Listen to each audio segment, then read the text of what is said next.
So I'm out here today at the Quarry Road Trail head on the Hornsby side, just trying to raise some awareness for Black Friday.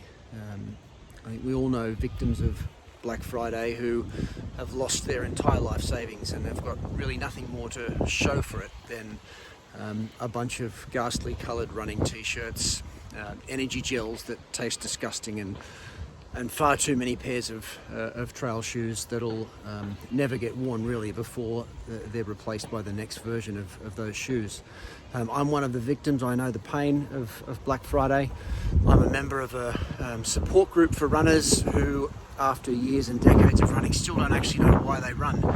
And some of the sort of fellow guys in the group there have encouraged me to use my Black Friday experience to create a bit of a silver lining from that. So what I'm going to do today is take 4 of my pairs of trail shoes for a spin down here at Quarry Road, 4 kilometres each, 2k's down to the bridge, 2k's back, compare the shoes and try and determine which pair is best. So here are the 4 pairs of shoes that we've got for trialling today. On the far right there, the Nike Kiger. They've got about 560 kilometres in them at the moment, so getting towards the end of their useful lifespan. I've done 100k races in them before, and they've done well for me. Next along is the Hoka Speedgoat 5. I've not raced in those shoes yet, but I've done a number of runs in the mid 40s, so 45k's, 43k's, number of runs there, and they've been going well so far. Done most of my UTA training this year in those shoes. Next along is the Salomon Pulsar Trail. There's a new shoe from Salomon, which I think has been brought out to offer a bit more support and be a bit more Hoka-like, with a sort of greater stack height. So those just new and out of the box recently have done just a track session on grass and a dog walk, so maybe 8 or 10k's. And I forgot to mention in the Hokas, I've done about 320k's in those. Down the end, the Salomon Speedcross 5, which has been my go-to shoe for about 7 or 8 years, or the previous versions of the Speedcross. I've done a number of 100k races in those, a miler in those, and they've always done well for me. And I guess all else fails, I always go back to the Speedcross at the moment. Those are pretty much brand new out of the box. Just a few weeks ago, I've played 1 game of golf in them, and similarly just 1 run, so quite fresh. And I think that shoe for me also highlights a bit of the damage that can be done by Black Friday. With this being the Speedcross 5, I just got an email from Salomon literally yesterday to say that the Speedcross 6 has been released. So before I'd even managed to actually do a decent run in my Speedcross 5, the 6 is now out, and these are now superseded. On a positive note, the Speedcross 6, the Gore-Tex version of that comes in blue, and I think, looking at this lineup here, we could all agree that it would be much improved with a bit of blue. So I'll get on to that shortly. But for today, the Kigers on the right, they'll be first up. So I've got the Kigers on here, ready to go. I've prepared a 50-line spreadsheet of evaluation criteria to compare the shoes. Each of the 50 criteria will be rated between 1 and 10. I'm just rating them on 3 factors. Number 1, do I feel safe and in control? Do I feel more like a mountain goat, incredulously scaling the side of a near vertical cliff? Or do I feel a bit out of control and not quite safe and secure in the shoe, or somewhere in between?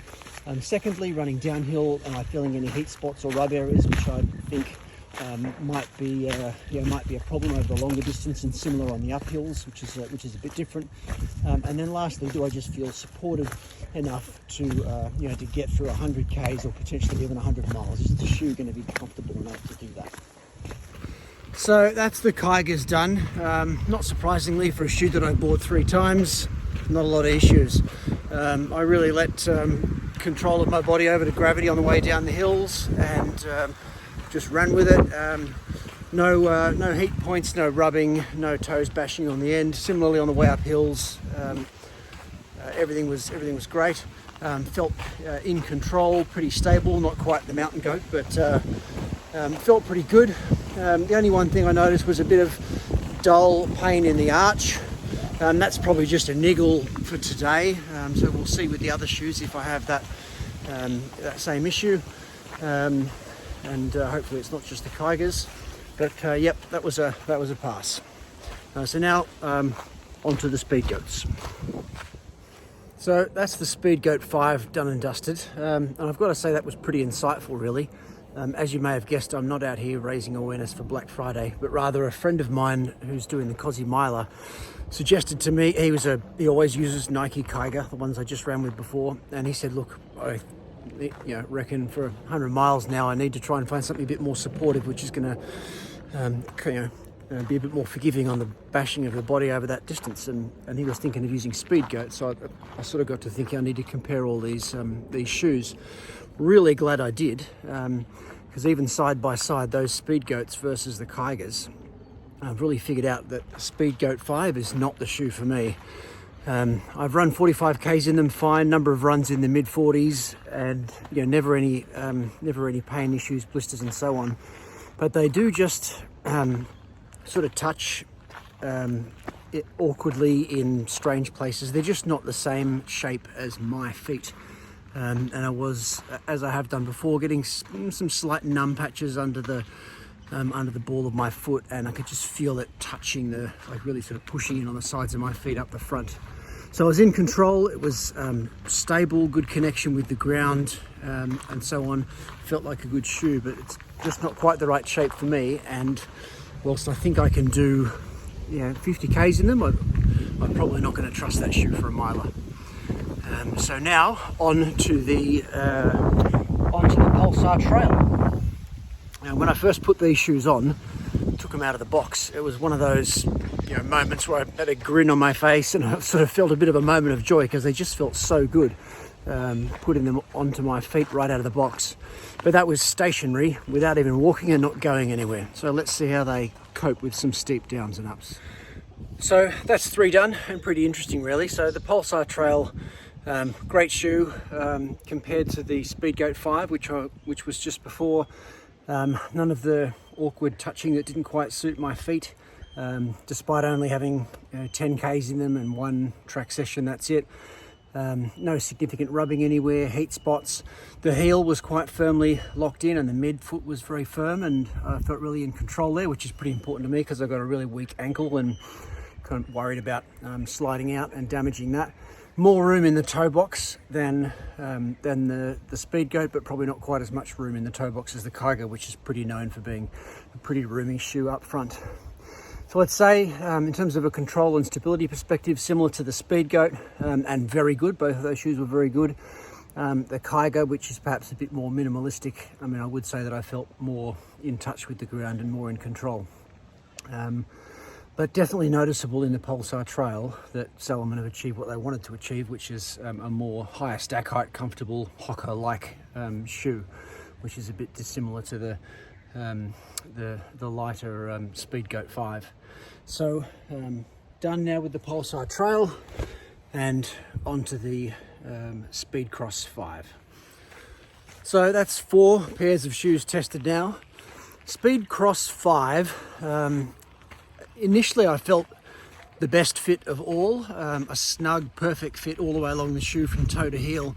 As I got halfway through the 4Ks, I started thinking that potentially it was too snug a fit up the front, and that perhaps a bit more room, such as is in the Nike Kiger or the Pulsar Trail, might actually be better. And that being, perhaps being so enclosed up front's not such a good idea over 160, 170 Ks.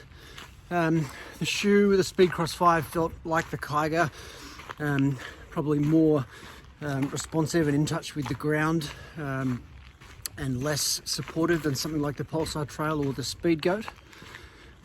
So I think overall, where I'm thinking for the miler in Cosy is probably to go for the Pulsar Trail, which is something that does give me a bit more support. It is an excellent fit. I'm not sure if it's the best fit. It's got sort of a bit roomier up the front in the toe box compared to the Speedcross, but it is a nice fit. It doesn't touch in awkward places. and doesn't feel quite as minimalistic as the Nike Kiger. So that's what I'm thinking. I'll probably put up, try and put 50 Ks into the Speedcross 5 and the Pulsar trails over the next couple of weeks. Then maybe take them up to the Blue Mountains and do 15 Ks on each, down a steep hill and up a steep hill, and see how they're going once they're a bit more worn in. But at this stage it looks like I might take these Speedcross out at UTA and then leave the Pulsar trail for Cozzy at the end of the year. Ooh, yes, blue.